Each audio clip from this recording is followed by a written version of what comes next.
La tradizione pasquale si rinnova come ogni anno anche a tavola, in tutto il territorio nazionale, ma in particolare in Sicilia.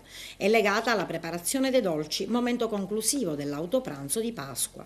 Il simbolismo originario della festa, inteso come rito di rinascita della natura, si riconnette ai dolci che contengono ad esempio l'uovo, elemento centrale che con l'avvento del cristianesimo ha assunto in sé il significato simbolico della resurrezione e della speranza e che campeggia in molte preparazioni pasquali non solo siciliane.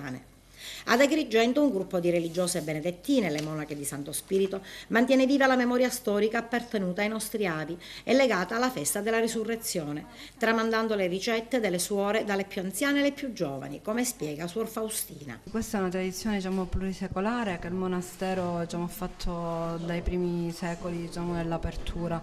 I nostri dolci sono le conchiglie con il pistacchio oppure i dolci di mandorla che sono i tradizionali ricci e amaretti, poi abbiamo innovato con i ricci di pistacchio anche gli amaretti di pistacchio, poi ci sono le paste nuove con dentro il pistacchio e il famoso couscous di pistacchio che siamo noi le uniche sole a farle, e poi anche gli agnelli pasquali che sono pure ripieni di pistacchio, li facciamo di varie forme sotto ordinazione, la più grande è 3 kg, e poi come particolarità ne facciamo uno disteso che noi lo chiamiamo agnello morto, lo possiamo fare sia ripieno di pistacchio che anche di couscous.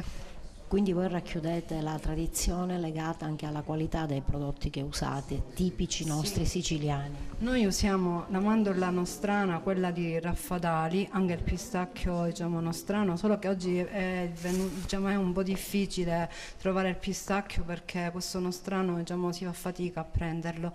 E poi mettiamo mandorla, pistacchio e zucchero, altre cose aggiuntive non ce ne sono. Infatti i nostri prodotti sono tipici per questo motivo.